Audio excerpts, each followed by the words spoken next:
ಕರಾವಳಿಯಲ್ಲಿ ಕಲೆ ಕಲಾವಿದರಿಗೇನು ಕೊರತೆ ಇಲ್ಲ. ಕಲೆಯಲ್ಲಿ ಸಾಧನೆ ಮಾಡಿದ ಅದೆಷ್ಟೋ ಸಾಧಕರು ಕರಾವಳಿಗರೇ ಅನ್ನೋದು ಹೆಮ್ಮೆ. ಇದೀಗ ಕಡಲ ತಡಿಯ ಕಲಾವಿದನೋರ್ವನ ಸಾಧನೆಗೆ ವಿಶ್ವ ಮಾನ್ಯತೆ ಸಿಕ್ಕಿದೆ.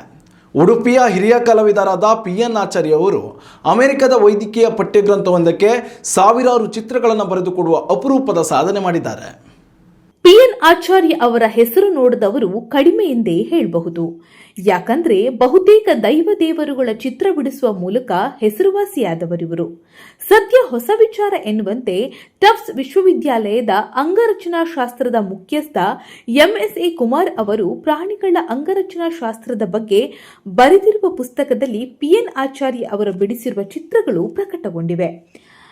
ಟಫ್ಸ್ ವಿಶ್ವವಿದ್ಯಾಲಯ ಹೊರತಂದಿರುವ ಪುಸ್ತಕದ 6 ಸಂಪುಟಗಳು ಈಗಾಗಲೇ ಪ್ರಕಟಗೊಂಡಿದ್ದು, ಇದೀಗ 7ನೇ ಸಂಪುಟಕ್ಕಾಗಿ ಆಚಾರ್ಯ ಅವರು ತಮ್ಮ 76ನೇ ವಯಸ್ಸಿನಲ್ಲಿಯೂ ಚಿತ್ರರಚನೆಯಲ್ಲಿ ತೊಡಗಿದ್ದಾರೆ.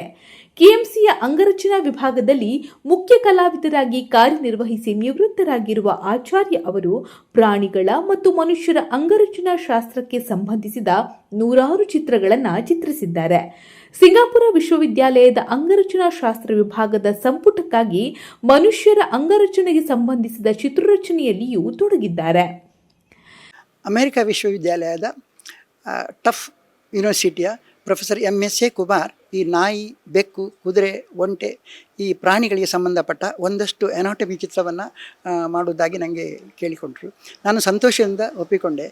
ಅದು ಈಗ ಸುಮಾರು 1-2 ಬುಕ್ಕಿಗೆ ಅಂತ ಹೇಳಿ ಈಗ 6 ಪುಸ್ತಕ ಆಲ್ರೆಡಿ ಆಯಿತು. ಸೊ ಈ ಬುಕ್ಕನ್ನು ಅವರು ತುಂಬ ಮೆಚ್ಚಿಕೊಂಡರು. ಇದೇ ಪುಸ್ತಕ ಜಪಾನ್ ಮತ್ತು ಚೀನಾ ಭಾಷೆಯಲ್ಲಿ ಕೂಡ ಈ ಚಿತ್ರವನ್ನೇ ಉಪಯೋಗಿಸಿ ಬೇರೆ ಬುಕ್ ಮಾಡಿದ್ದಾರೆ. ಸೊ ಈ ಎಲ್ಲ ಬುಕ್ ಕೂಡ ನನ್ನ ಹತ್ರ ಎಕ್ನಾಲಜ್ಮೆಂಟ್ ಆಗಿ ಅವರು ಕಳಿಸಿಕೊಟ್ಟದ್ದು ಇದೆ. ಸೊ ನಾನು ಅವರಿಗೆ ದೊಡ್ಡ ಆಭಾರಿಯಾಗಿದ್ದೇನೆ. ಈ ಬುಕ್ಕು ಈ ಎನಾಟಮಿ ಮತ್ತು ಬೇರೆ ಈ ಕಥಾಚಿತ್ರಕ್ಕೆ ಸಂಬಂಧಪಟ್ಟ ಚಿತ್ರಗಳಿಗೆ ವ್ಯತ್ಯಾಸ ಏನು ಅಂದರೆ, ಈ ಚಿತ್ರದಲ್ಲಿ ನಾವು ಯಾವುದೊಂದು ವಸ್ತುವನ್ನು ಡ್ರಾ ಮಾಡಿದರೆ, ಉದಾಹರಣೆ ಒಂದು ನಾರುಸು, ಬೋನ್ಸ್ ಏನು ಡ್ರಾ ಮಾಡಿದರೆ ಅದನ್ನು ಆಪ್ರೇಟ್ ಮಾಡಿದಾಗ ಆ ಜಾಗದಲ್ಲಿ ಅದು ಇರಲೇಬೇಕಾಗ್ತದೆ. ಯಾಕಂದರೆ ಮಕ್ಕಳಿಗೆ ಅದು ತಪ್ಪು ಅರ್ಥ ಕಳಿಸ್ತದೆ. ಹಾಗಾಗಿ ಕೆಲವು ಕಲಾವಿದರು ಇದನ್ನು ಸ್ವಲ್ಪ ಅಷ್ಟೊಂದು ಮೆಚ್ಚಿಕೊಳ್ಳೋದಿಲ್ಲ. ಇದೊಂದು ಅವಕಾಶ ಸಿಕ್ಕಿತು. ನಾನು ಅದನ್ನು ಗೌರವಪೂರ್ವಕವಾಗಿ ಸ್ವೀಕಾರ ಮಾಡಿದ್ದೇನೆ. ನನ್ನ ವೃತ್ತಿಯಲ್ಲಿ ನಾನು ದೇವರನ್ನು ಕಂಡಿದ್ದೇನೆ. KMCಯ ಅಂಗರಚನಾ ವಿಭಾಗದಲ್ಲಿ ಮುಖ್ಯ ಕಲಾವಿದರಾಗಿ ಕಾರ್ಯನಿರ್ವಹಿಸಿ ನಿವೃತ್ತರಾಗಿರುವ ಆಚಾರ್ಯ ಅವರು ಪ್ರಾಣಿಗಳ ಮತ್ತು ಮನುಷ್ಯರ ಅಂಗರಚನಾ ಶಾಸ್ತ್ರಕ್ಕೆ ಸಂಬಂಧಿಸಿದ 100 ಚಿತ್ರಗಳನ್ನು ರಚಿಸಿದ್ದಾರೆ. ಸಿಂಗಾಪುರ ವಿಶ್ವವಿದ್ಯಾಲಯದ ಅಂಗರಚನಾ ಶಾಸ್ತ್ರ ವಿಭಾಗದ ಸಂಪುಟಕ್ಕಾಗಿ ಮನುಷ್ಯರ ಅಂಗರಚನೆಗೆ ಸಂಬಂಧಿಸಿದ ಚಿತ್ರರಚನೆಯಲ್ಲಿಯೂ ತೊಡಗಿಸಿಕೊಂಡಿದ್ದಾರೆ. ಜಲವರ್ಣದಲ್ಲಿ ಇವರು ಮೂಡಿಸಿರುವ ಚಿತ್ರಗಳು ಗಮನ ಸೆಳೆಯುತ್ತವೆ. ರಕ್ತನಾಳಗಳು, ಎಲುಬಿನ ರಚನೆಗಳು, ಹೃದಯ, ವಿವಿಧ ಅಂಗಾಂಗಗಳ ಚಿತ್ರಗಳು ನೈಜ ಭಾವ ಮೂಡಿಸುತ್ತವೆ. ಉಡುಪಿಯ ಕೊಡಂಕೂರಿನ ಈ ಕಲಾವಿದನಿಗೆ ರಾಜ್ಯ ಸರ್ಕಾರವು ರಾಜ್ಯ ಪ್ರಶಸ್ತಿ ನೀಡಿ ಗೌರವಿಸಿದೆ. ಇದಲ್ಲದೆ 10 ಹಲವು ಪ್ರಶಸ್ತಿಗಳು ಇವರನ್ನ ಅರಸಿಕೊಂಡು ಬಂದಿವೆ. ಬಹುಶಃ ವಿದೇಶದ ವಿವಿಯೊಂದಕ್ಕೆ ಚಿತ್ರ ರಚಿಸಿಕೊಡುವ ಅಪರೂಪದ ಅವಕಾಶ ಇವರಿಗೆ ಲಭಿಸಿದ್ದು ರಾಜ್ಯದಲ್ಲೇ ಮೊದಲು. PN ಆಚಾರ್ಯ ಅವರು ಬಿಡಿಸಿರುವ ತುಳುನಾಡಿನ ಅವಳಿ ವೀರರಾದ ಕೋಟಿ ಚೆನ್ನಯ್ಯರ ಚಿತ್ರವು ಹೆಚ್ಚು ಪ್ರಸಿದ್ಧಿಯನ್ನ ಪಡೆದಿದೆ. ಈ ಚಿತ್ರವನ್ನ ಇಂದು ಬಹುತೇಕ ಗರಡಿ ಮನೆಗಳಲ್ಲಿ ಕಾಣಬಹುದಾಗಿದೆ. ಅವರು ರಚಿಸಿರುವ ತುಳುವಪ್ಪೆ ಚಿತ್ರ ಕೂಡ ಹೆಚ್ಚು ಗಮನ ಸೆಳೆದಿದೆ.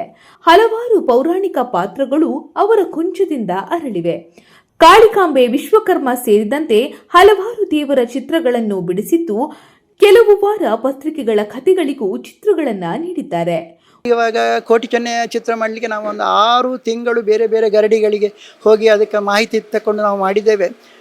ಸಾವಿರಾರು ಲಕ್ಷ ಕಟ್ಟಲೆ ಅದನ್ನು ಪ್ರಿಂಟ್ ಮಾಡಿದ್ದಾರೆ. ಹೊರ ರಾಷ್ಟ್ರದ ದುಬೈ, ಬ್ಯಾರಿನಲ್ಲಿ ಕೂಡ ಅದನ್ನೇ ಆರಾಧ್ಯವಾಗಿ ಪೂಜಿಸ್ತಾ ಇದ್ದಾರೆ. ಸುಮಾರು 4 ಫೀಟ್ 6 ಫೀಟ್ ಇದ್ದೆ. ನಾನೇ ಒಂದು ಹೆಚ್ಚು ಕಡಿಮೆ ಒಂದು 25ರ ಮೇಲೆ ವರ್ಕ್ ಮಾಡಿದ್ದೇನೆ. ಅದು ಖುಷಿ ಇದೆ. ಆಮೇಲೆ ಕಾಳಿಕಾಂಬೆ, ವಿಶ್ವಕರ್ಮ, ಮಹಾಲಸ ನಾರಾಯಣಿ, ಇನ್ನು ಸ್ವಾಮಿಗಳದ್ದು ಬಾಬಾ, ನಿತ್ಯಾನಂದ, ಮಹಾಲಸ ನಾರಾಯಣಿ ಇಂಥದ್ದು ಸುಮಾರು ಮಾಡಿದ್ದೇವೆ. ಒಟ್ಟಾರೆಯಾಗಿ ಕರಾವಳಿಯ ಕಲಾವಿದರೋರ್ವರ ಈ ಕಲೆ ಮುಂದಿನ ಪೀಳಿಗೆಗೂ ಕೂಡ ಕಲಿಕೆಗೆ ನೆರವಾಗುತ್ತಿರುವುದು ಹೆಮ್ಮೆಯ ವಿಚಾರ. ನಾಜೂಕು, ತಾಳ್ಮೆ ಈ ಕಲೆಯ ಮುಖ್ಯ ಅಂಶಗಳು. ಅವರ ಈ ಕಲೆ ಮುಂದೆ ವಿಶ್ವಮಟ್ಟದ ಖ್ಯಾತಿ ಪಡೆಯಲಿ ಎನ್ನುವುದು ನಮ್ಮ ಆಶಯ. ಅಶ್ವಥ್ ಆಚಾರ್ಯ, ನ್ಯೂಸ್ ನೆಕ್ಸ್ಟ್, ಉಡುಪಿ.